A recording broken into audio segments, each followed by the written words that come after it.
देखो सपोज ये एक ऑब्जेक्ट है, ठीक है, कुछ भी साइड मान लो ए है या ऐसा कुछ। इस पर अगर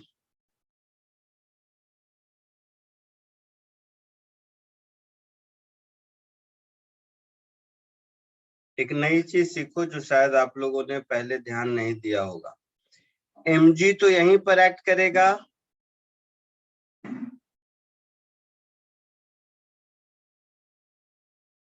mg यहीं सेंटर पर एक्ट करेगा। हाँ sir, yes sir, yes sir. In general मैं ये इसका डिस्टेंस a मान लेता हूं और इसकी हाइट मान लो b मान लेता हूं। अगर मैं कोई एक फोर्स F इधर लगाता हूं,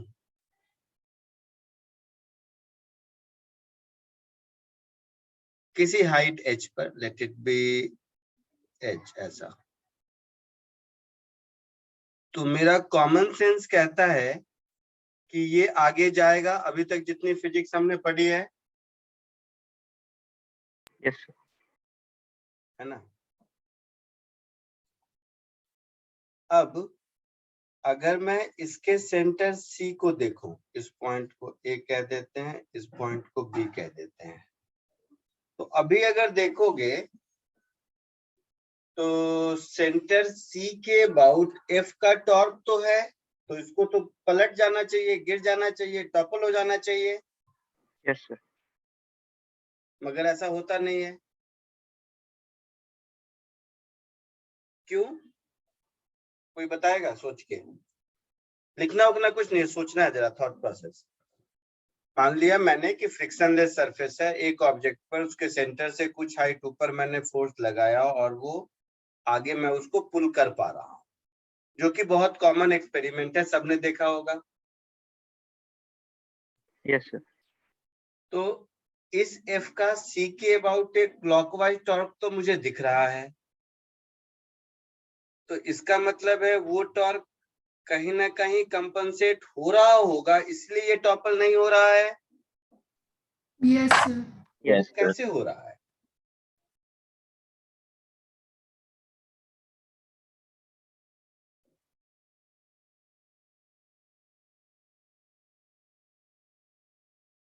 mg का b के अबाउट टॉर्क होगा। नहीं, बी के अबाउट नहीं, टॉपल अगर होगा, मैं तो इसके सेंटर ऑफ मास के अबाउट कहता हूं। अगर कोई चीज इक्विलिब्रियम में है तो हर पॉइंट के अबाउट नेट टॉर्क 0 होना चाहिए ना। यस। तो अब तुम सही कह रहे हो, बी के अबाउट भी 0 होना चाहिए, लेकिन सी के अबाउट भी तो होना चाहिए, है ना। तो बी के अबाउट मान लो तुमने एक्सप्लेन कर दिया, मैं थोड़ा बहुत मान भी लिया, लेकिन वो अगर रीजन होता तो सी के अबाउट भी 0 होता।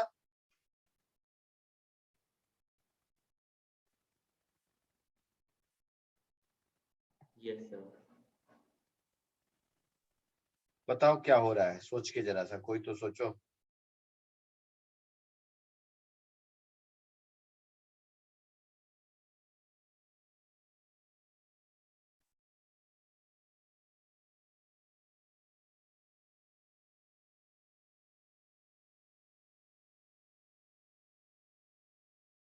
नहीं, चलो अब मैं पूछता हूँ, नॉर्मल रिएक्शन कहाँ लगता है? Upward direction. Upward. Upwards. Upward. मैं मान लेता हूँ फ्रिक्शन भी है, मतलब क्योंकि फ्रिक्शन 0 होना तो आइडियल केस है ना। तो फ्रिक्शन भी है और फ्रिक्शन तो इधर लगेगा, अगर ये आगे जा रहा है तो फ्रिक्शन तो पीछे ही लगेगा ना। Yes sir. अब देखोगे तो अप्लाइड फोर्स का भी टॉर्क सी के अबाउट क्लॉकवाइज और फ्रिक्शन का भी क्लॉकवाइज, अब तो और गिर जाना चाहिए,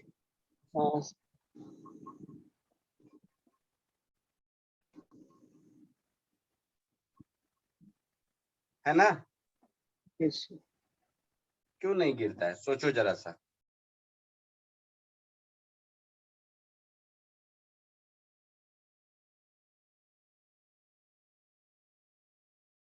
चलो नॉर्मल रिएक्शन किधर लगेगा?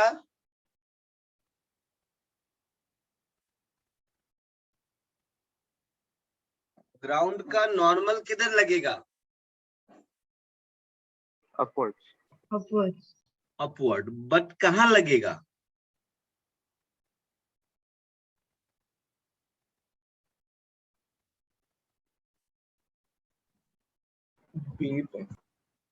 Sorry, Sir, AB.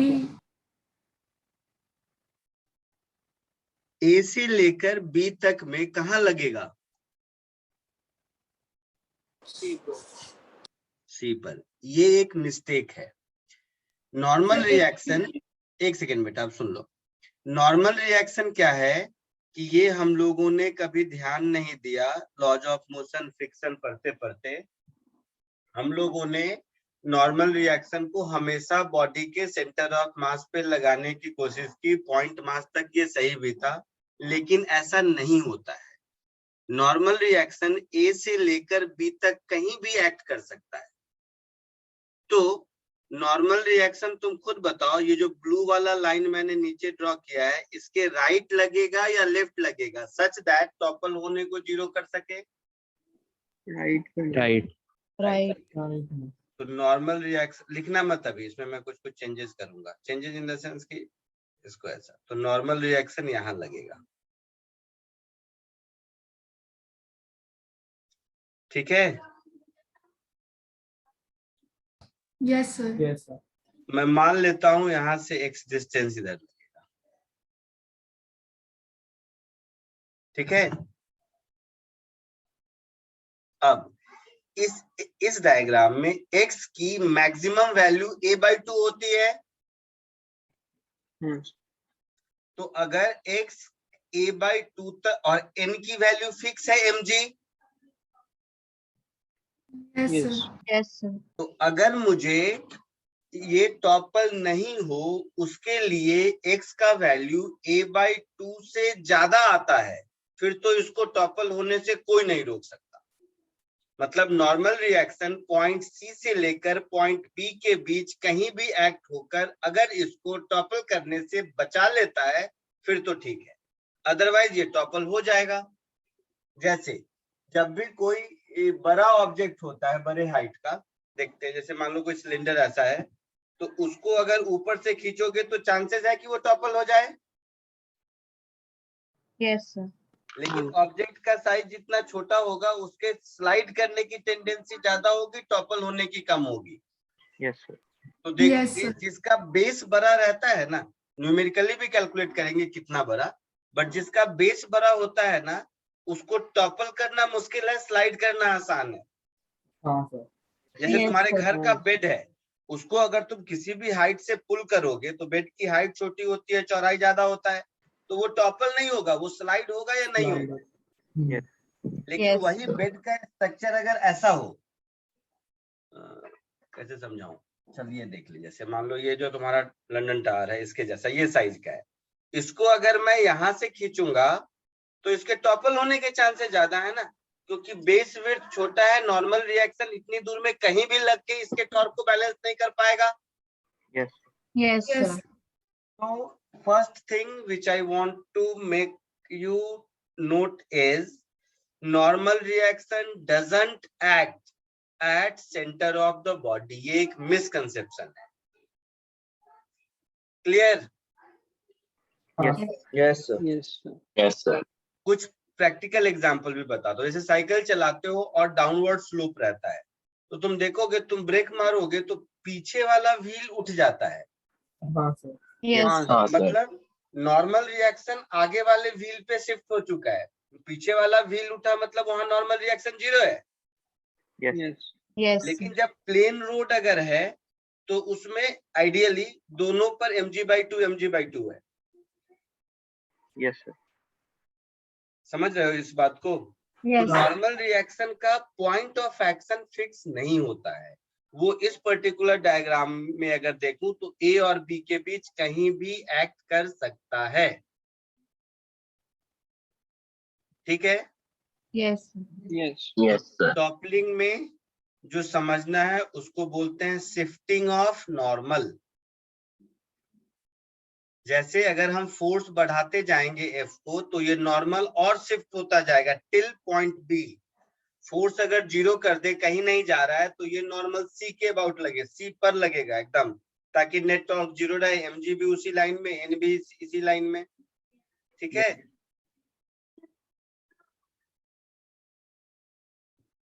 तो नॉर्मल रिएक्शन का लाइन ऑफ एक्शन शिफ्ट होता है, ये बात श्योर हो आप लोग? Yes, sir. अच्छा, अब कैलकुलेशन पे आते हैं।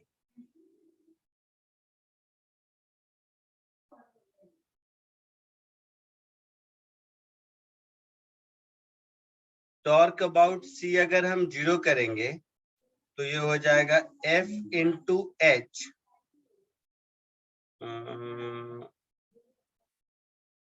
प्लस फ्रिक्शन इंटू B/2, ऐसा होगा। Yes, sir. This should be equal to N into x,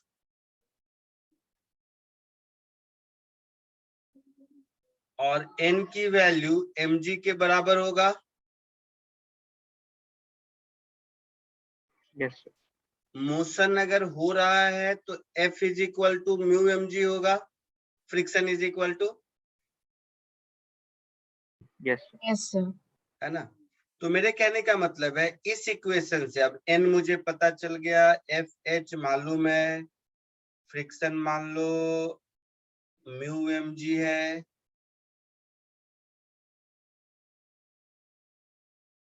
ऐसा। तो x अगर मुझे सॉल्व करने के बाद a/2 से छोटा आ रहा है तो टॉपल नहीं होगा, a/2 से ज्यादा आ रहा है तो टॉपल होगा, है ना। Yes, sir. कोई थ्योरी नहीं है इसका, समझ रहे हो आप लोग? Yes, sir. So if x is greater than a/2, then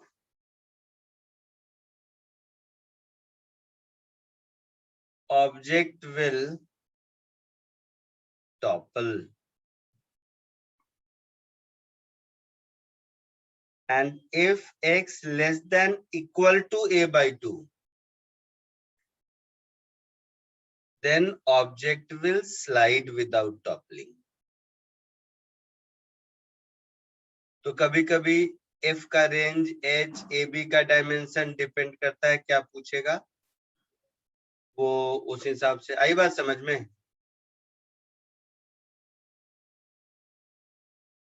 कुछ क्वेश्चंस इसके मैं धीरे धीरे कराता हूँ। लास्ट टू लास्ट ईयर भी जेई में इसके क्वेश्चन आए थे, मैं वो सब कराता हूँ, आपको सॉल्व कराता हूँ। इसको कॉपी कर लो तब तक।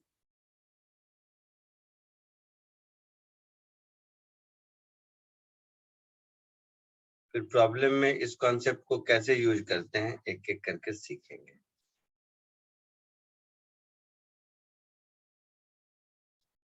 सर वो FH कैसे होगा? By 2 होगा ना? हाँ सॉरी सॉरी, FH नहीं, माई मिस्टेक, H नहीं, यहाँ से मतलब ये जो H हाइट लिखा है मैंने वो H सही है, सेंटर से H कर दो। So H minus B/2. हाँ उतना क्यों लिखूं मैं इस H को डायग्राम में सेंटर से, सेंटर वाले लाइन से H कर देता हूँ, समझे? हाँ, sir. यस एक minute,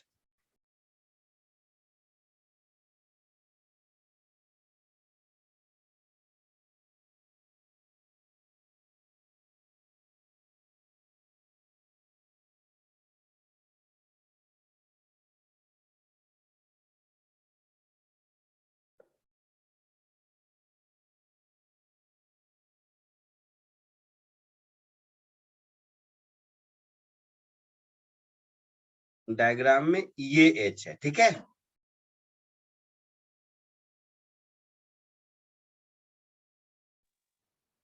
So question is,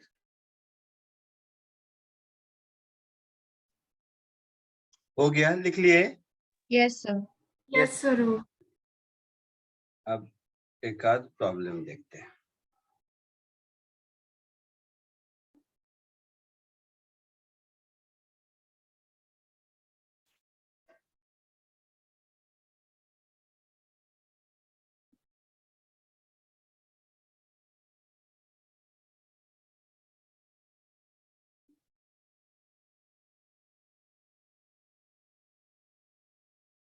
A uniform block height h width A is placed on a rough horizontal plane and inclination of the plane horizontal is gradually increased. If mu is the coefficient of friction, then under condition the block will, then under what condition कर दो इसको ऐसे, आपको condition ढूंढना है. तो इसको ऐसे लिख दे, स्क्रीन छोटा है.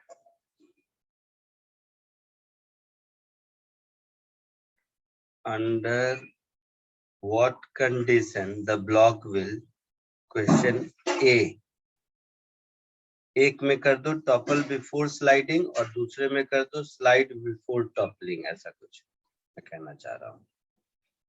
तो ए में कर दो स्लाइड बिफोर टॉपलिंग,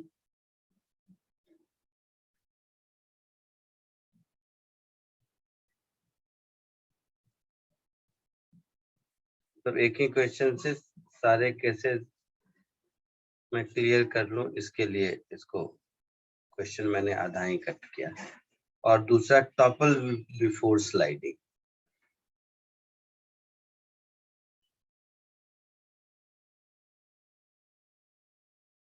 क्वेश्चन समझ आया?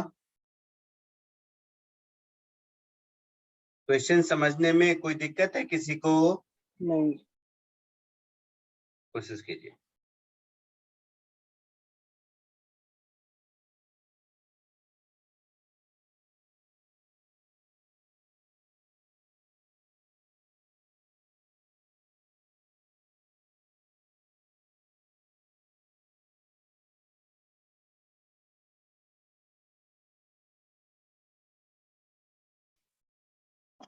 बोलो, हुआ कुछ? आगे बढ़ूं या नहीं हो पा रहा है? बताओ. आंसर भेजा आपको. अच्छा, भेजा क्या? तो चैट पे भी. चलो देखता हूँ.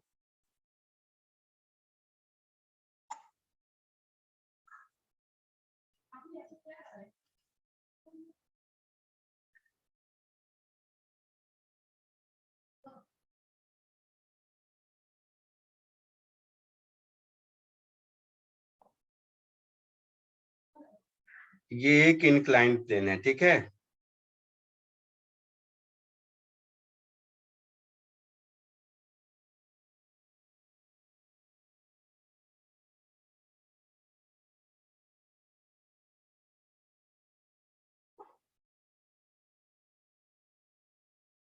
ये ब्लॉक है, ठीक है. कुछ ब्लॉक का साइड वाइड क्या दिया है? Height H. Height h width. Width A, height H और म्यू. ठीक है. फर्स्ट में है स्लाइड बिफोर टॉपलिंग. तो हाइट एच, विड्थ ए,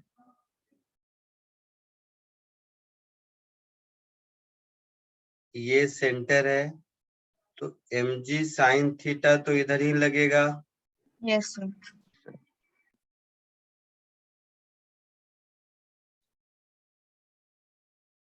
mg cos थीटा भी इधर ही लगेगा.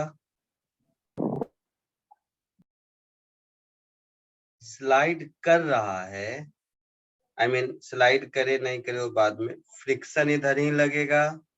Yes sir. अच्छा, अब खुद सोचो कि इसके सेंटर ऑफ मास के अबाउट अगर हम देखें तो फ्रिक्शन mg साइन थीटा का टॉर्क 0, mg cos थीटा का टॉर्क 0, फ्रिक्शन का टॉर्क एंटी क्लॉकवाइज. तो नॉर्मल रिएक्शन कहीं इधर लगना चाहिए. Yes. Yes, Yes, sir. sir. Let it be x. ठीक है. यस. तो ये एक जनरल कहानी हो गई, मतलब दोनों पार्ट ऑफ क्वेश्चन के लिए, चाहे मैं पार्ट ए सॉल्व करूं या पार्ट बी सॉल्व करूं. ठीक है. अब पार्ट ए में कहता है कि it should slide before toppling, right. तो स्लाइड अगर कर रहा है तो mg sin theta, this should be greater equal to mu mg cos theta for sure. Yes, sir. Yes, sir. तो tan theta is greater equal to mu. तो theta पूछा है मेरे से, तो theta will be greater equal to tan inverse mu, ये पक्का है। ठीक है,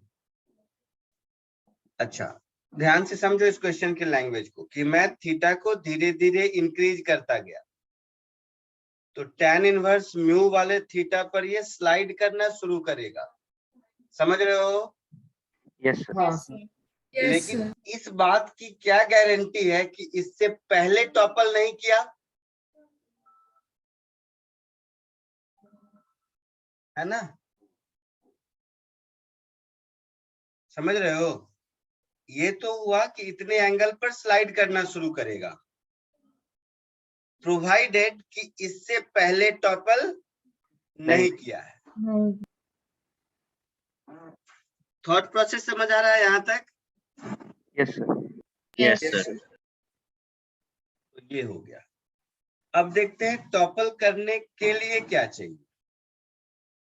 तो टॉपल करने के लिए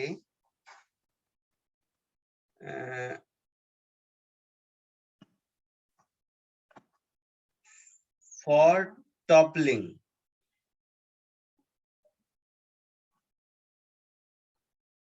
फॉर टॉपलिंग मतलब टॉपल करे, हम ये चाह रहे हैं। ठीक है, तो टॉपल करने के लिए जो एक्स है, जो मैंने एक्स लिखा है, उसका मैक्सिमम वैल्यू a/2 होता है, हाँ सर, उससे ज्यादा नहीं। Yes, sir. है ना?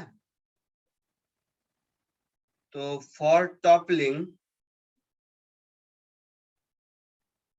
टॉपलिंग बोलो, नो टॉपलिंग बोलो, जैसा बोलो, x should be greater than a/2, Yes, sir. है ना? अच्छा, और साथ ही साथ फ्रिक्शन का टॉर्क, इधर देखो, फ्रिक्शन का टॉर्क n को बैलेंस नहीं करना चाहिए। Yes, sir. So friction into h/2 का torque, this should be greater equal to mu n, n मतलब mu mg cos theta Yes, sir. Into x। Friction का maximum value mu mg cos theta होगा। Yes, sir. है ना? Friction तो वहां तक oppose करेगा, तो हम ये लिख सकते हैं कि mu mg cos theta into h/2, this should be greater equal to mu mg cos theta into x। ऐसा, तो यहां से मुझे मिला, या रुको, मतलब बोलने में आसानी इसमें रहेगी, फॉर नो टॉपलिंग x का मैक्सिमम वैल्यू है ये, ऐसे बोल देते हैं। ठीक है, तो यहां से मुझे x less than equal to, मतलब ये भी मैक्सिमम वैल्यू होगा। Yes, sir. Yes, sir. So इससे तो h equal to a के बने। हाँ, मतलब ये फ्रिक्शन का मैंने ज्यादा कह दिया ना। Sir mg sin theta Sir, लोगे ना M- फॉर नो टॉपलिंग। क्या? ये सर अगर टॉपल करना है तो mg sin theta will be greater than friction ना, तो उसका नहीं, मैक्सिमम। नहीं, गलत समझ रहे हो। टॉपल करने के लिए mg sin थीटा का तो c के अबाउट टॉर्क 0 होगा ना। सर मैं टॉर्क की बात नहीं कर रहा हूँ, मैं फोर्स की बात कर रहा हूँ। अगर टॉपल करना है तो फ्रिक्शन को mg sin थीटा से ज्यादा होना पड़ेगा, तभी तो टॉपल होगा। हाँ, नहीं, फ्रिक्शन का वैल्यू mg sin थीटा से ज्यादा होना होगा। Yes sir. या ऐसे समझो, x की वैल्यू जब a/2 हो जाएगी, ऐसे समझिए, देखो नॉर्मल रिएक्शन तो फिक्स है, वो mg cos थीटा ही होगा। हाँ ठीक है, ऐसा कर देते हैं, रुको इसको हटाओ। नॉर्मल रिएक्शन तो फिक्स है, वो म्यू mg cos, वो mg cos थीटा ही होगा, है ना। Yes, sir. और नॉर्मल रिएक्शन का जो टॉर्क है, जो प्रिवेंटिंग टॉर्क है, जो उसको स्लाइड करने, टॉपल करने से रोकता है, उसकी मैक्सिमम वैल्यू फिक्स है यस Yes, ना? sir. तो जो अपोजिंग टॉर्क है नॉर्मल रिएक्शन, उसका जो मैक्सिमम वैल्यू होगा, वो टॉपल करने वाला जो टॉर्क है फ्रिक्शन, उसके मैक्सिमम वैल्यू से अगर छोटा होगा तो नहीं टॉपल करेगा। सर आप एक बार हाँ। रिपीट कर सकते हैं? अच्छा, आप मुझे ये बताइए, टॉपल के फ्रिक्शन का टॉर्क कराएगा? Yes sir. सर तो फ्रिक्शन जो टॉपल कराने वाला टॉर्क है, उसका मैक्सिमम वैल्यू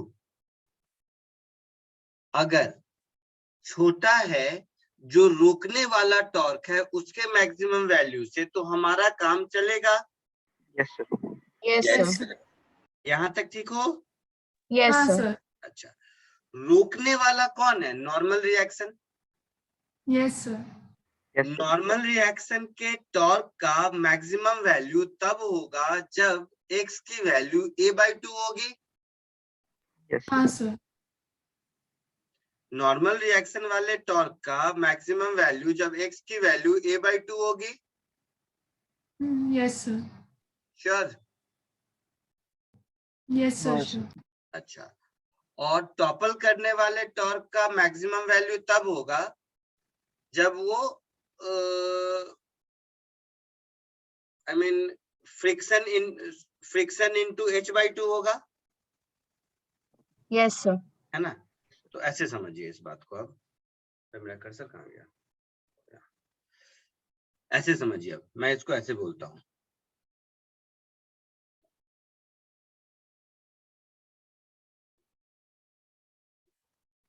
तो friction force into torque about O अगर हम 0 करते हैं, टॉर्क अबाउट से C, torque about C is equal to अगर हम 0 करते हैं, तो स्लाइड नहीं कर रहा है, तो फ्रिक्शन इनटू h/2, ये हो गया फ्रिक्शन का टॉर्क। Yes. और याद रहे सेकेंड वाले केस में मैं बी पार्ट की बात कर रहा हूं, तो बी पार्ट में स्लाइड नहीं कर रहा है, बिकॉज हम लोग कह रहे हैं टॉपल बिफोर स्लाइडिंग, तो स्लाइड हाँ, सर। नहीं कर रहा है। तो जैसा अभी शायद कविन कह रहा था या अमन, फ्रिक्शन की वैल्यू अब mg sin थीटा ही होगी, हाँ, क्योंकि म्यू mg cos थीटा तब होगी जब मोशन में होगा, है ना। तो अगर स्लाइड नहीं कर रहा है तो फ्रिक्शन का वैल्यू mg sin थीटा ही होगा। तो friction into h/2, this is equal to normal n into x।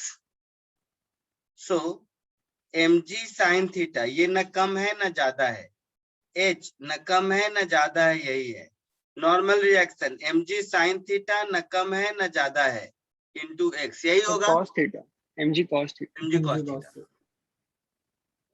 Sign लिख दिया मैंने, तो mg cos थीटा। इसमें कहीं लेस देन इक्वल टू की बात ही नहीं है, नो स्लाइडिंग और नो टॉपलिंग, दोनों मिला के ये कहानी हुआ। Yes, sir. यस तो यहां से आप mg हटा देंगे, तो आपको मिल गया x is equal to h tan theta by 2। ये कंडीशन कब हुआ? When no sliding no toppling. अब नो टॉपलिंग तब होगा जब ये x a/2 से छोटा हो। ये तो मैंने बिना a को कंसीडर किए हुए x की वैल्यू निकाल लिया ना। Yes, sir. ये कंडीशन पे क्या हुआ? No sliding no toppling. Now no sliding तो फिक्स हो गया, नो टॉपलिंग तब होगा जब ये x a/2 से छोटा हो। ठीक है, ऐसे समझो। यस तो for no toppling this x should be less than equal to a/2, मतलब h tan theta by 2 should be less than equal to a/2। 2 गया, देखो एक बहुत अच्छा रिजल्ट तुम्हें मिलेगा। So tan theta less than equal to a/h। और sir वो म्यू लिख सकते हो उसमें। म्यू से इंडिपेंडेंट, क्या बोल रहे हो? सो tan थीटा का मैक्सिमम म्यू आता है। क्या नहीं सुना मैं? सर आपने ऊपर tan थीटा का मैक्सिमम ऊपर अभी म्यू ऊपर निकाला ऊपर है। पे ऊपर पे आते हैं बेटा, पहले ये देखो, ये एक आंसर मिला। अब सेकेंड पार्ट से एक बात तुम ध्यान दो, सब लोग समझो इस बात को। सेकेंड पार्ट का आंसर देख के आपको ये लगता है कि अगर a/h का रेशियो जो भी हो, वो रिस्पॉन्सिबल है किसी ऑब्जेक्ट को टॉपल करने के लिए। नहीं समझे? मतलब मैं इंक्लाइंड प्लेन पर, ध्यान से देखो, अगर मैं इंक्लाइंड प्लेन पर एक ऐसा ऑब्जेक्ट रख दूं जिसकी हाइट ज्यादा है और विड्थ कम है, तो वो गिर ही जाएगा, टॉपल करेगा ही करेगा, यस सर। Yes, sir. है ना? वो टॉपल कर जाएगा। अब मैं इसमें पीछे वाला भी ए पार्ट का रिजल्ट भी ऐड कर दूं, जिसमें कि म्यू की वैल्यू tan थीटा से कम होनी चाहिए, तो ये दोनों का जो इंटरसेक्शन होगा तब हमें मिलेगा नाइदर स्लाइडिंग नॉर टॉपलिंग, और वो इक्विलिब्रियम है हाँ Yes, sir. है ना? यस तो म्यू के टर्म में कहें तो block topple before sliding, tan theta उसमें म्यू मिला था मैक्सिमम वैल्यू, Yes, वो sir. जब a से ज्यादा होगा, a/h से ज्यादा होगा। तो ऐसा कर देते हैं, इस पार्ट को इक्वेशन 1 कह देते हैं, या हाँ 1।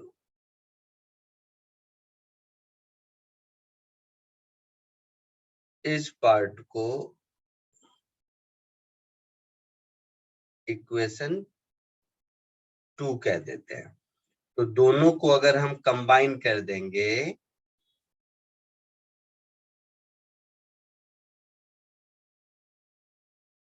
अगर हम इन दोनों को कंबाइन कर देंगे तब कह पाएंगे block will topple before sliding,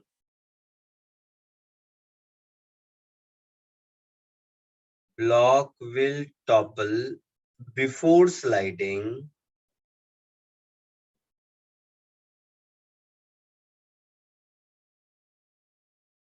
if mu is greater than a/h।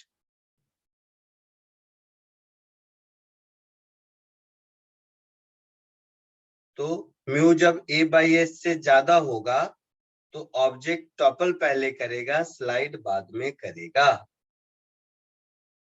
और म्यू जब tan थीटा से ज्यादा हो जाएगा, कहाँ चला गया था ना ऊपर वाला, हाँ, म्यू जब मतलब थीटा जब tan इनवर्स म्यू से ज्यादा होगा तो उस केस में ये स्लाइड कर जाएगा। क्लियर है? Yes, sir. यस तो इसको समझ के आप कॉपी कर लीजिए जरा सा। और क्वेश्चन कराता हूँ, अभी घबराओ मत। पूरे एससी वर्मा बुक में एक क्वेश्चन है इसका, किसी ने किया है क्या? सर एचसी भी तो किया है पूरा, एक तो था शायद। एक क्वेश्चन होगा जो हाँ, sir. जो बिना इसको सही से जाने भी सॉल्व हो जाता है। जैसे अभी अगर दूंगा तो शायद तुम लोग अपने आप पे हंसोगे कि पहले भी आंसर आ गया था, बट बिना कुछ सोचे समझे आ गया था। तो अभी देता हूँ, वो भी करा देता हूँ। 23, 24 कोई क्वेश्चन होगा, तुम लोग कॉपी करो, तब तक मैं एससी वर्मा ढूंढ लेता हूँ बुक।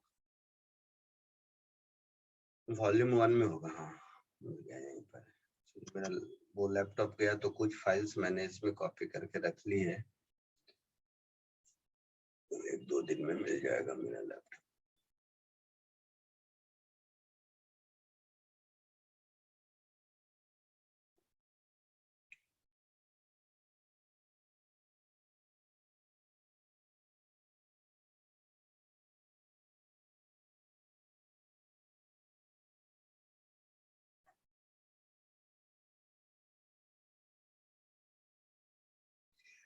हो गया? Yes, sir. सबका हो गया? आगे बढ़ूं? एक मिनट ठीक है, करो, एक डाउट था सर, बोलो। आपने लिखा for no toppling x will be less than equal to a/2, तो बट आपने x तो mg cos थीटा वाले एक्सिस से लिया ना, क्या किया मैंने?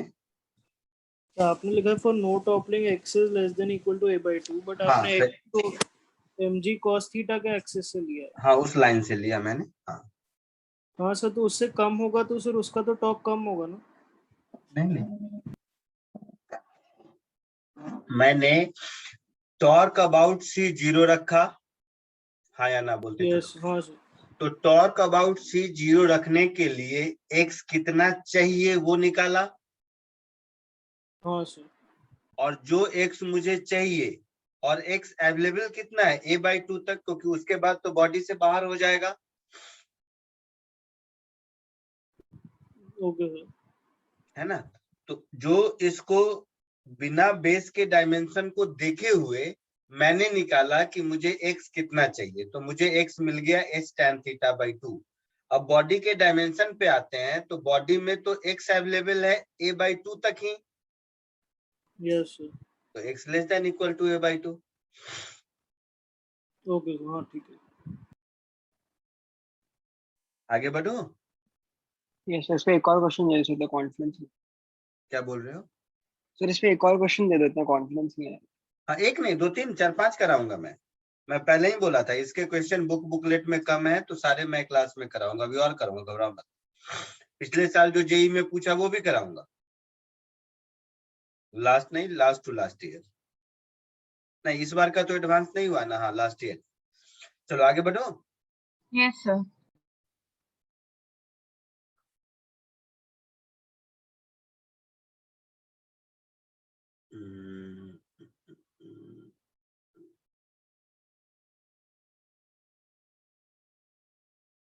ये क्वेश्चन एससीवी का है, सबने किया होगा पहले मुझे मालूम है, बट अब जरा सोच समझ के करो और खुद पे हंसो कि पहले तो कितना आसानी से कर लिया था मैं, लेकिन भूल गया कि मतलब बिना ध्यान दिए हुए गलत कॉन्सेप्ट लगा के शायद किए होगे।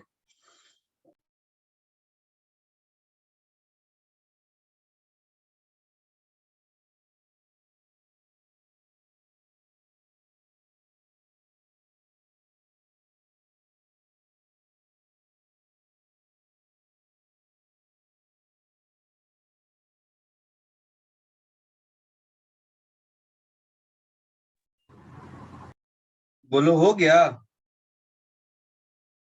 Yes sir. क्या हुआ? Sir mg sin theta a/2 into a/2। पहले भी किया था इसको? हाँ सर, तब तो बस खाली डाल दिया था तो पहले कैसे वैल्यू डाल दिया था केवल ना?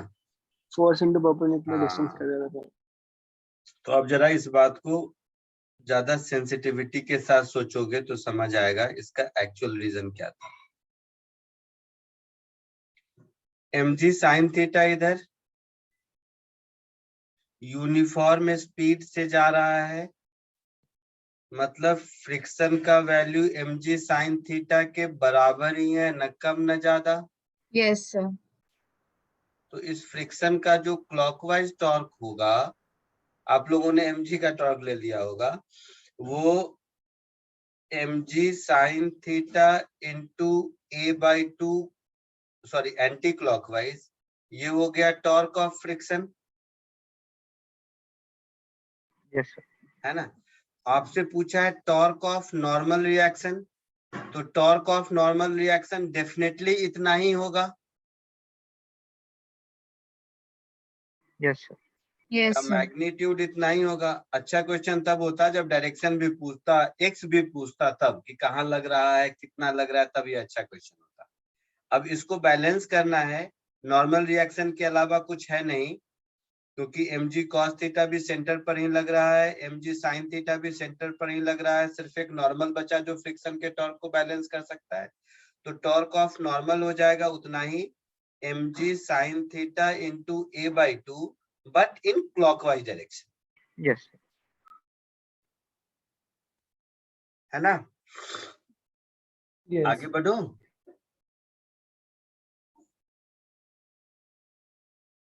आगे बढ़ो। हाँ Yes, sir.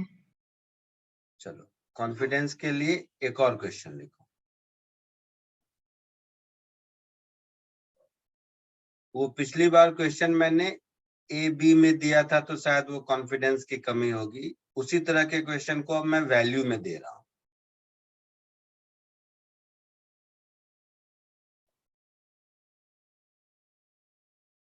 कोशिश कीजिए।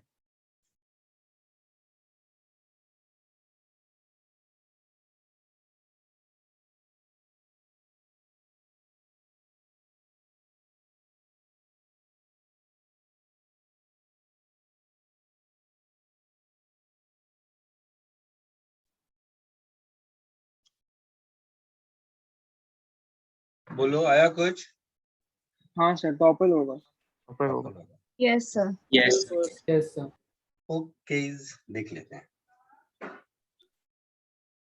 mg sin थीटा इधर,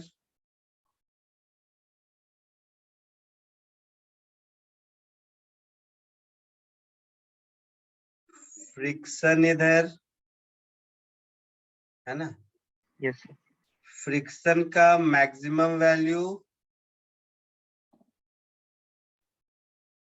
Mu mg cos theta.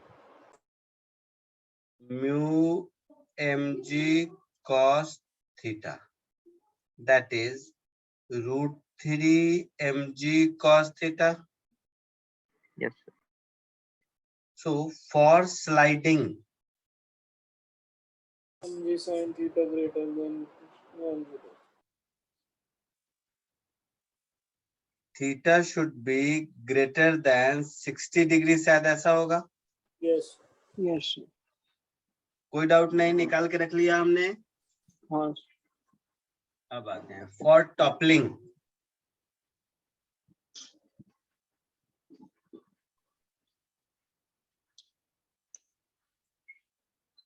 Toppling के लिए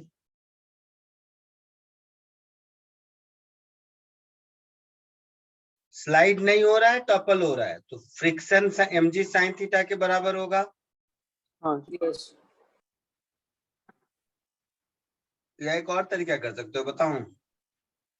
नहीं, दो मेथड बताऊंगा तो कंफ्यूज कर जाओगे, पहले यही पहले बता सर एक ही रहने दो। एक ही रहने दो। हाँ, नहीं तो उसमें क्या है कि फ्रिक्शन का मैक्सिमम वैल्यू लेने की जरूरत, अगर मैं इस पॉइंट के अबाउट टॉर्क ले लेता हूँ ना, तो फ्रिक्शन की जरूरत ही नहीं होगी, टॉर्क में फ्रिक्शन खत्म हो जाएगा। नहीं सर, ये हाँ, बट यही सीखो, यही सीखो, यही है। यही सीखो, नहीं तो फिर फंस जाओगे। फंस नहीं जाओगे, चलो यही सीखते हैं। सो क्या कह रहा था? फ्रिक्शन की वैल्यू नहीं थी सर, हाँ, mg sin theta. so for toppling before sliding,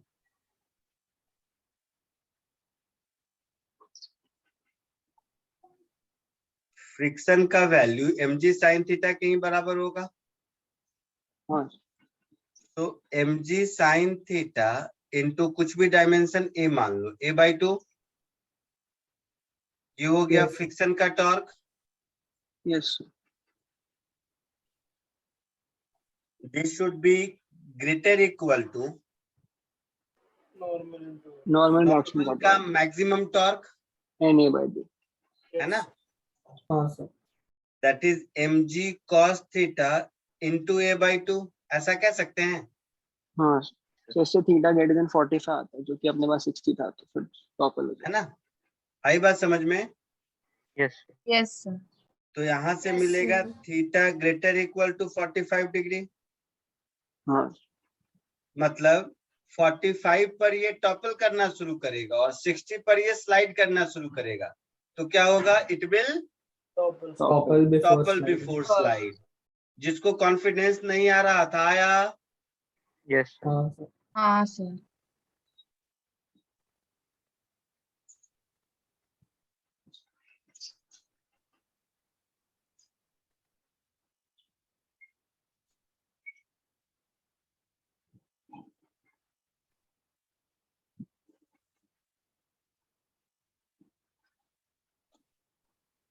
कोई डाउट किसी को? नाइस। No, sir. बाकी जो लोग उस बैच में हो वो ओलंपियाड जीनियस वाले बैच में, उसमें तो फिर इसके और भी मतलब अलग लेवल के क्वेश्चंस भी कराऊंगा। अभी तो इसी से काम चलाओ, मतलब ये भी मोर देन सफिशिएंट है जेई के लिए। कुछ और करा देता हूँ, टॉपलिंग के ही एक दो और ठीक ठाक क्वेश्चन ढूंढता हूँ, अगर मिल गया तो करा देता हूँ। तो आप कह रहे हो एक और कुछ बाकी है इंस्टेंटेनियस? ये एडवांस हाँ बाकी वो छोटा सा है, वो बता दूँ। उसमें बहुत ज्यादा कंसेप्चुअली बहुत अच्छी चीज है। अपना टाइम कितने बजे तक है? 1 एक o'clock. बजे तक, आधे घंटे। अच्छा हाँ, तो फिर नई चीज सीखते हैं, टाइम पे ध्यान नहीं दिया। हाँ ठीक है। अच्छा, मैं जो बोला था पिछले साल जेई में क्वेश्चन पूछा था, वो था ऐसा वाला, वैल्यूज एक बार देख मुझे ढूंढना पड़ेगा इसलिए। उसमें यही था जो जहां से शुरू किया था मैंने, फोर्स का कुछ वैल्यू दिया हुआ है और म्यू का वैल्यू दिया हुआ है। तो पूछा है कि हाइट एच पूछा है कि कितने पर हम फोर्स लगाएं कि ये टॉपल कर जाए। हाँ सर, वो तो कंजर्व कर लो। हाँ हाँ sir. वो बहुत इजी है। चलो अब एक नया टॉपिक है जिसको कहते हैं इंस्टेंटेनियस एक्सिस ऑफ रोटेशन। ये ऑप्शनल है, ऑप्शनल इन द सेंस अभी तक आप जितने भी प्रॉब्लम सॉल्व करते आए हैं जिसमें रोटेशन और ट्रांसलेशन दोनों है, वो सारे प्रॉब्लम को इस टॉपिक सीखने के बाद एक अल्टरनेटिव मेथड मिलता है सॉल्व करने का, जो कि बहुत छोटा, बहुत कंसेप्चुअल और बहुत अच्छा है। अदरवाइज पहले जैसे सॉल्व करते थे वो भी चलेगा। ठीक है। Yes sir. तो इंस्टेंटेनियस एक्सिस ऑफ रोटेशन,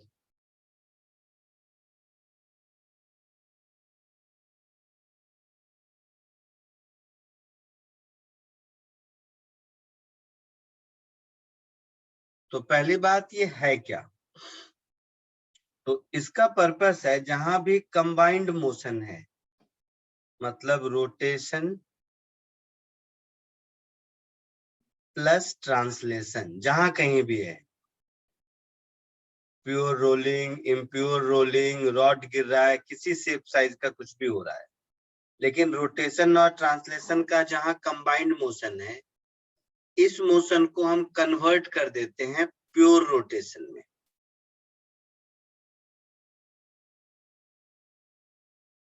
और अगर ये कन्वर्ट करना सीख लिए तो मेरे लिए सारा कैलकुलेशन इजी हो जाएगा।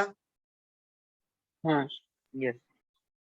जैसे एनर्जी कैलकुलेट करना है, काइनेटिक एनर्जी, तो पहले हम करते थे half mvcm² plus half I omega square, अब केवल हाफ आई ओमेगा स्क्वायर होगा।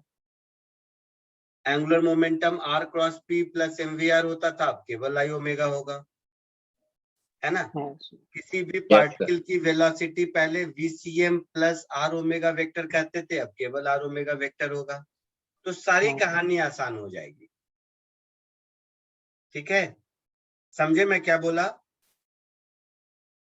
जैसे काइनेटिक एनर्जी है मान लो, तो पहले अभी तक हम लोग कर रहे हैं रोटेशन प्लस ट्रांसलेशन में हाफ m vcom का square plus half I about com into omega square, ऐसा कर रहे हैं।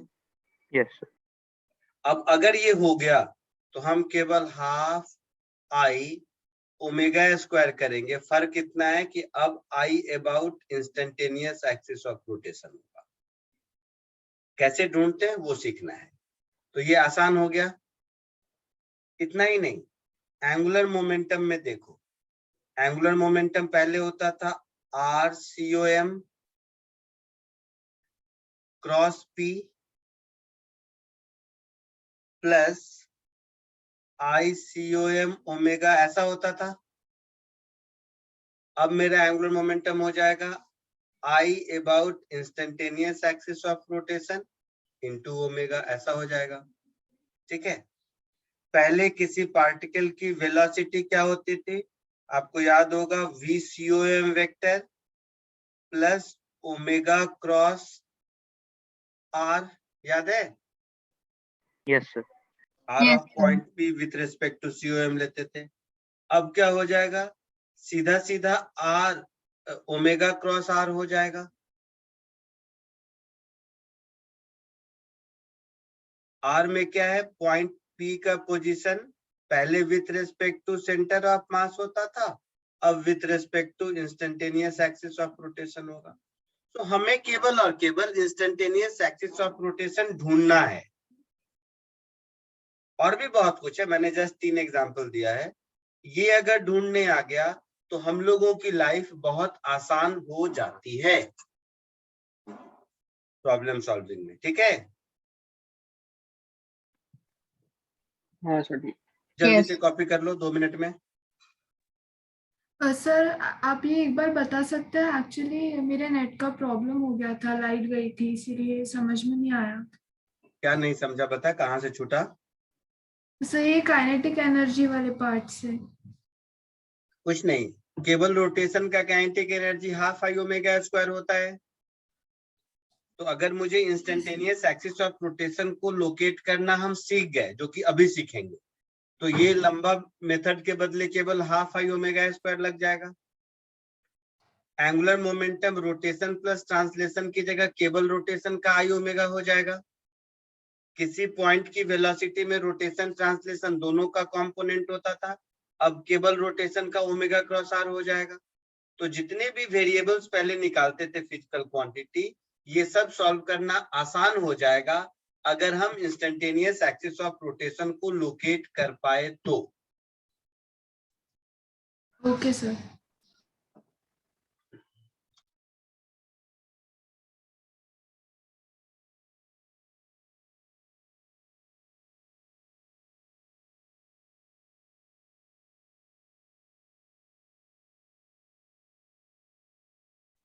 लिख लिया आप लोगों ने?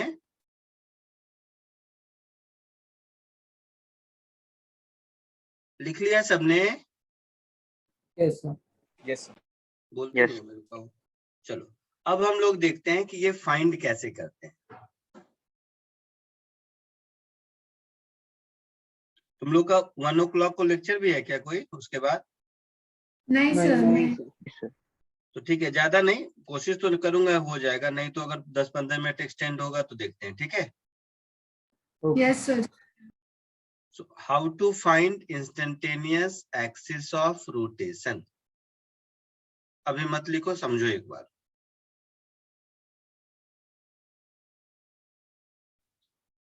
तो instantaneous axis of rotation find out करने के लिए आपको किसी भी 2 पॉइंट का वेलोसिटी पता होना चाहिए। सो वेलोसिटी मतलब vector of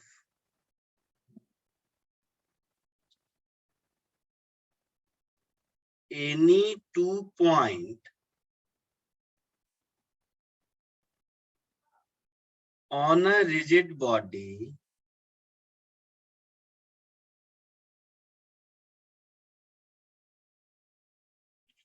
should be known.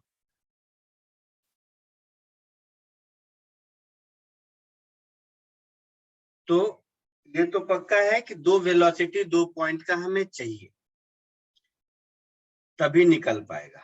कैसे निकलेगा देखो, मान लो कोई एक रिजिड बॉडी है, रैंडम सा कुछ भी शेप साइज दे दिया, कुछ भी ऐसा। एक पॉइंट ए कहीं भी डाल दो, यहाँ है, दूसरा पॉइंट बी कहीं भी डाल दो, यहाँ है। इस दोनों पॉइंट का वेलोसिटी मुझे मालूम है, तो ए की वेलोसिटी किधर भी टेढ़ा मेरा ऊपर नीचे मुझे नहीं पता, जहां मन वहां, तो ए की वेलोसिटी मान लो इधर है, हॉरिजॉन्टल कैसा भी हो, तो ये वेलोसिटी वेक्टर मेरा हो गया वेलोसिटी ऑफ ए का। ठीक है, बी की वेलोसिटी मान लो इधर है कहीं, तो ये मेरे पॉइंट बी का वेलोसिटी वेक्टर हो गया, एक ही रिजिड बॉडी में। आपको क्या करना है, दोनों वेलोसिटी वेक्टर पर परपेंडिकुलर ड्रॉ करना है।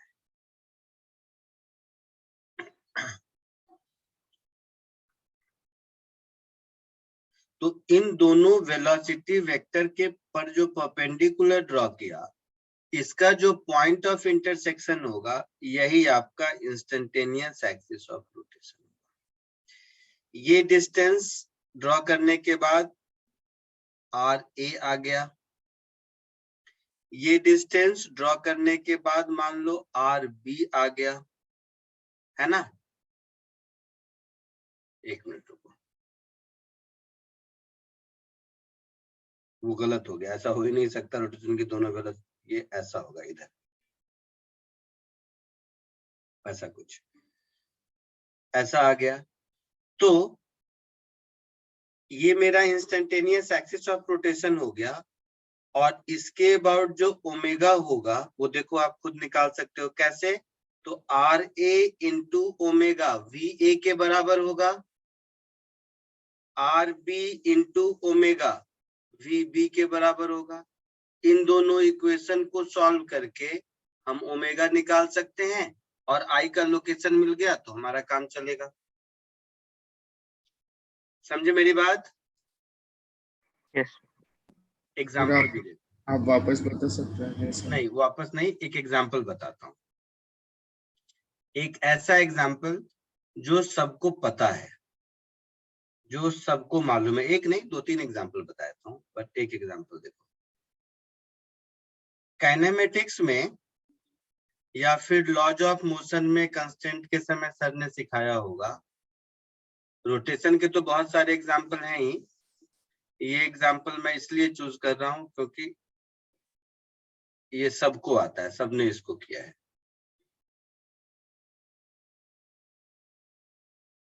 सपोज ये एक रॉड है, ठीक है, ये रॉड इस तरह से स्लाइड कर रहा है कि ये वाली वेलोसिटी इसकी है 4 मीटर पर सेकेंड, और ये वेलोसिटी कितना है मुझे नहीं मालूम, ढूंढना है। रॉड का लेंथ है 5 मीटर मान लो, ये डिस्टेंस कुछ भी मान लो, कितना बोल दो, बोलो 3 मीटर मान लो। तो मुझे वेलोसिटी ऑफ पॉइंट बी बताओ कितना होगा। जो आप पहले करते हो वो करके बताओ, काइनेमेटिक्स लगा।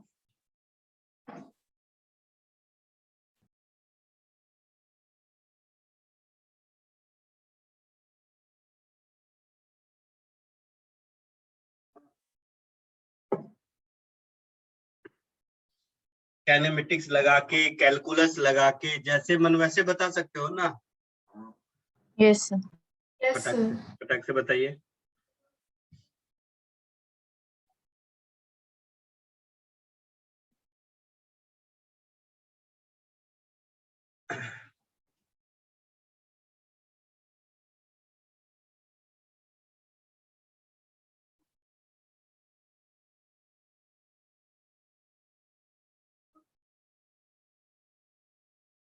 बोलिए जल्दी। 3 नहीं फिर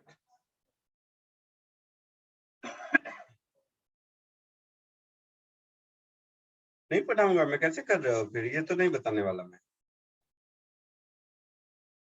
फिर तो कोई मतलब ही नहीं है पढ़ाने का। फर्स्ट चैप्टर कैलकुलस, उससे कर सकते हो। काइनेमेटिक्स कांस्टेंट इक्वेशन, उससे कर सकते हो।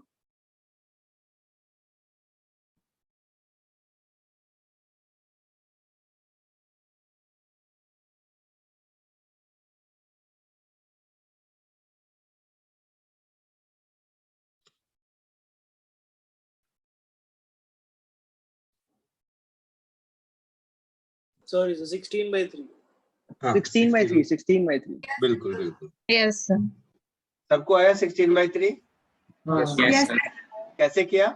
x square plus y square equal to 5 को डिफरेंशिएट कर दिया। अच्छा डिफरेंशिएट किया।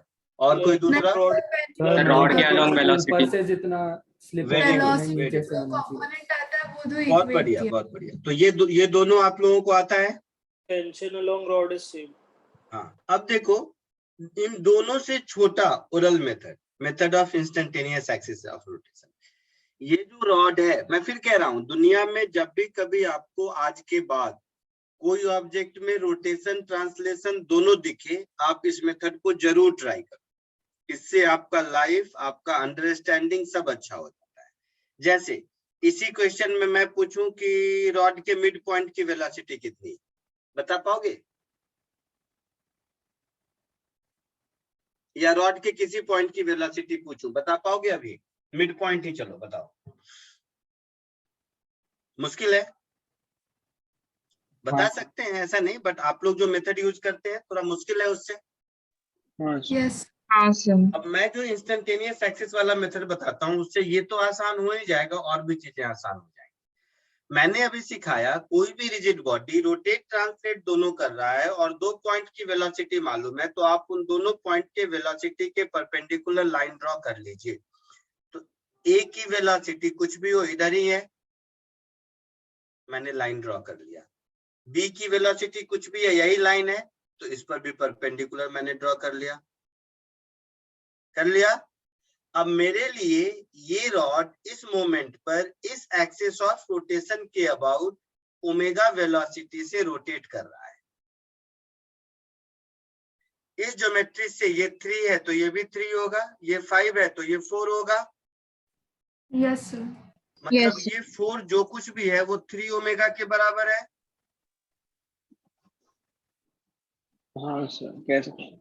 मतलब ओमेगा की वैल्यू 4/3 है। यस। यस ये v कुछ भी है 4 ओमेगा के बराबर है, हाँ सर। मतलब 4 into 4/3 दैट इज 16/3 मीटर पर सेकेंड। इस मेथड का ब्यूटी समझ आया आपको? हाँ सर। Yes sir. इतना ही नहीं, यस सर। अगर मुझे मिड पॉइंट की वेलोसिटी चाहिए तो यहाँ पर जिस पॉइंट का चाहिए इसको वहां से ज्वाइन कर दो और आर ओमेगा करते चलो, जिसका भी चाहिए मिल जाएगा। वेलोसिटी ही नहीं, रॉड का अगर मास है तो काइनेटिक एनर्जी, मोमेंटम, कुछ भी चाहिए। क्लियर है? Yes sir. सर इससे बहुत आसान हो गया। हाँ, यही नहीं और भी। टाइम कितना है उस पर डिपेंड करता है, नहीं तो मैं इस पे कितने भी क्वेश्चन करा सकता हूँ। सर 20 मिनट 25 मिनट आराम से। हाँ, एक बताओ, जो बोल रहे थे नहीं समझे उसको अब समझ आया इस एग्जाम्पल के बाद कुछ?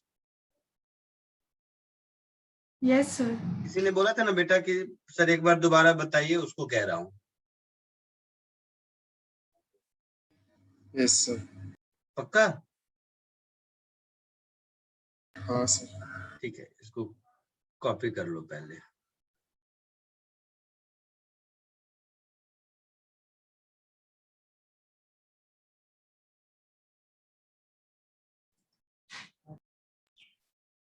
Done sir. Yes sir. Done.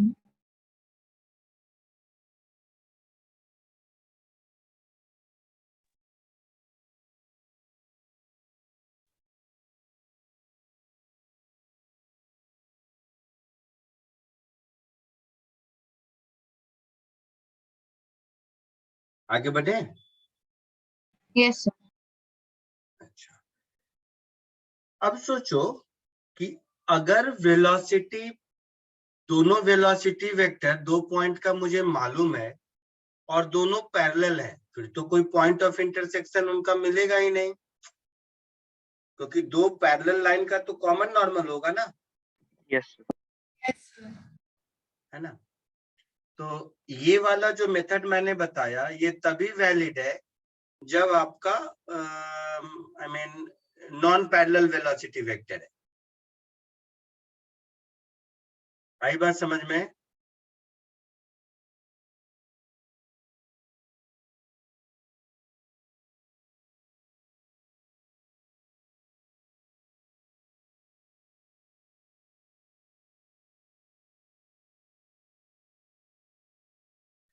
इस मेथड का लिमिटेशन समझ आया? आई मीन मेथड का नहीं, मतलब इस पर्टिकुलर केस का, कि ये तभी यूज करेंगे जब दोनों पैरेलल नहीं है। अब अगर दोनों वेलोसिटी वेक्टर मालूम है और दोनों पैरेलल है, फिर क्या करेंगे? सर फिर तो प्योर ट्रांसलेशन की तरह हो जाएगा। नहीं, वेलोसिटी वेक्टर पैरेलल है, मैग्नीट्यूड तो पैरेलल नहीं है ना। और दो पॉइंट का मैग्नीट्यूड और डायरेक्शन दोनों पैरेलल है, फिर ट्रांसलेशन है। Yes sir. किसी भी 2 पॉइंट का वेलोसिटी अगर सेम है सेम मतलब in terms of both magnitude and direction, तो डेफिनेटली वो ट्रांसलेशन है, रोटेशन है ही नहीं। तो अगर VA पैरेलल है VB के, तो देखो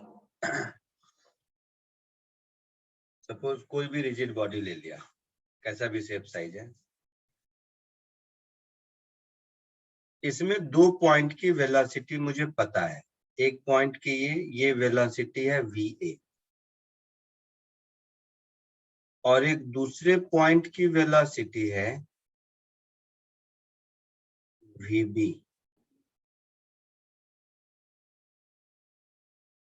और ये दोनों पैरेलल है। तो इस केस में हम लोग क्या करेंगे, दोनों के वेलोसिटी वेक्टर के टेल को मिलाएंगे और दोनों के वेलोसिटी वेक्टर के हेड को मिलाएंगे। ये दोनों जहां पर कट करेगा वो हमारा इंस्टेंटेनियस एक्सिस ऑफ रोटेशन होगा। समझे मेरी बात? ये डिस्टेंस RA, ये डिस्टेंस को RB कह दो।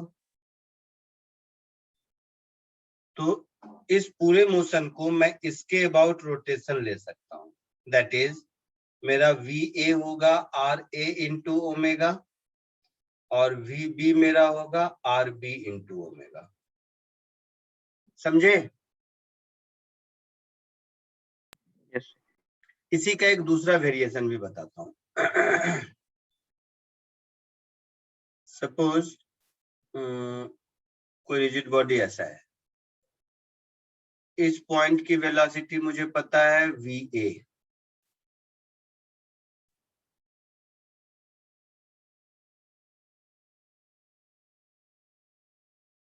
इस पॉइंट की वेलोसिटी है VB।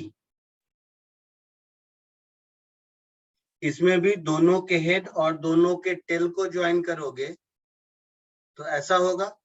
तो ये होगा इंस्टेंटेनियस एक्सिस ऑफ रोटेशन। समझ आया? Yes, sir.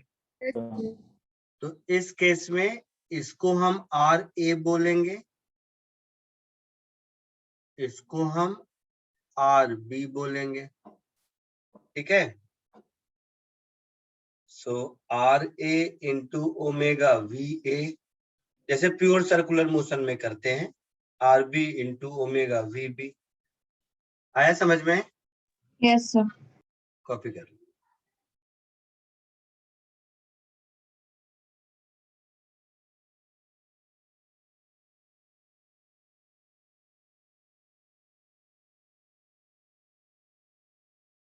Done sir.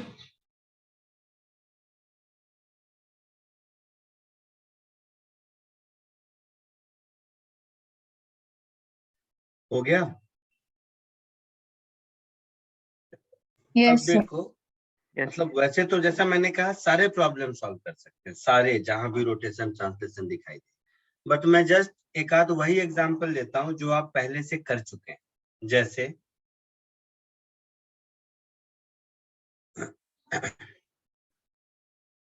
याद होगा मैंने आपको कहा था कि जब प्योर रोलिंग है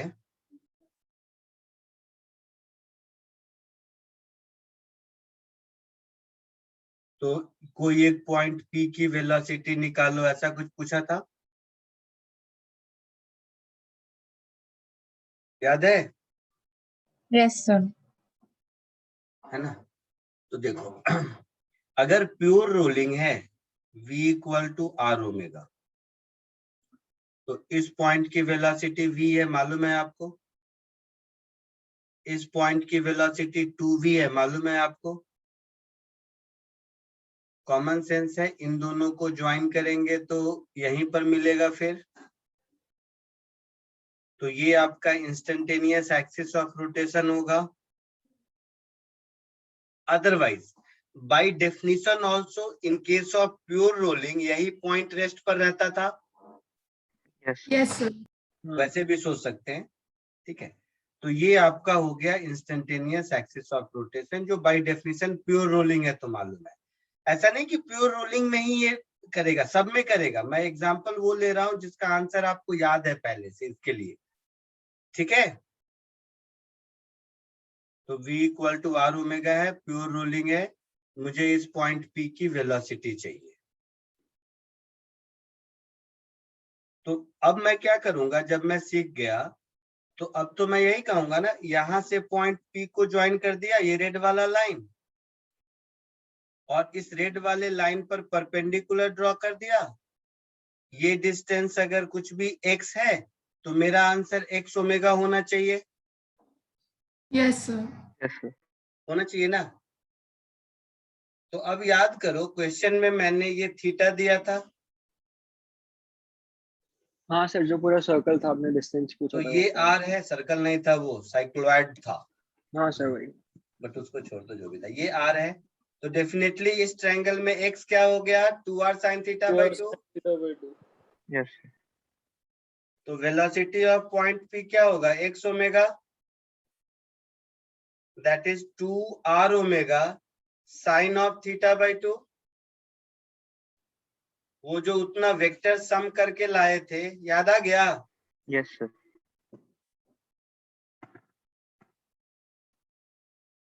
तो ये जस्ट मैंने एग्जांपल दिया जो आप पहले कर चुके हैं। ऐसा ही नहीं कि प्योर रोलिंग हो, प्योर हो, इम्प्योर हो, सर्कुलर हो, स्फेरिकल हो, रॉड हो, रैंडम किसी शेप साइज का हो, रोटेशन प्लस ट्रांसलेशन के हर क्वेश्चन को करने का ये एक अल्टरनेटिव टूल है। रही बात प्रैक्टिस की, तो आई हैव इनफाइनाइट क्वेश्चंस में करा सकता हूं, लेकिन जो मुझे सब्जेक्ट अलाउ करता है जितना, उसके हिसाब से इतना ही। आप जितने भी क्वेश्चन बुक में या बुकलेट में करेंगे, अब आप उसको ऐसे सोचना शुरू कर दीजिए, क्योंकि आपका थॉट प्रोसेस थोड़ा ठीक हो जाएगा, क्वेश्चन सॉल्विंग में आसानी हो जाएगी। बट हाँ, प्योरली कोई क्वेश्चन केवल इसी से सॉल्व होगा और नॉर्मल मेथड से नहीं, ऐसा नहीं।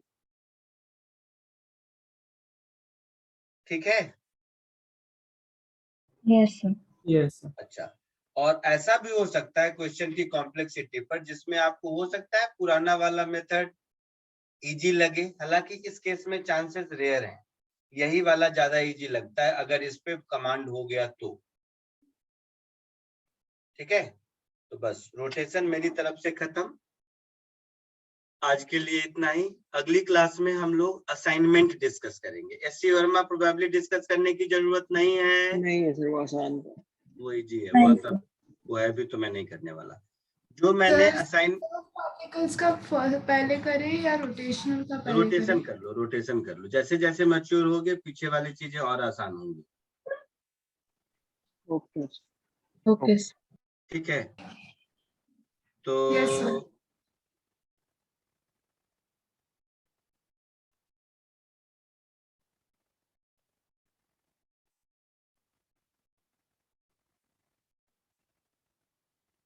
हाँ, मैं एक मिनट मैसेज करता हूँ, काम था।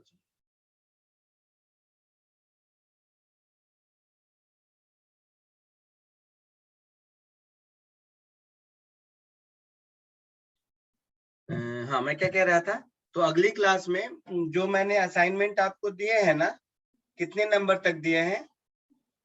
7 तक भी। 7.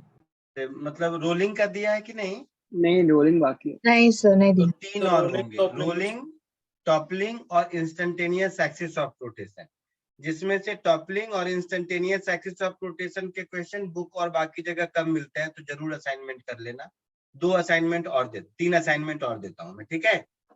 अगली क्लास में डिस्कस करेंगे। और कोशिश कीजिए जितना कम पूछ पाओ उतना अच्छा है, तो आगे चैप्टर पढ़ने में आसानी होगी। ठीक है? सर आप प्लीज सिस्टम ऑफ पार्टिकल्स के आंसर की दे दीजिए ना, कल टेस्ट है तो वो आंसर्स एक बार वेरीफाई करना है। क्या बुक का कह रहे हो? मॉड्यूल हाँ, का. ये मॉड्यूल का। मॉड्यूल का आंसर की बेटा मतलब नहीं पॉसिबल है।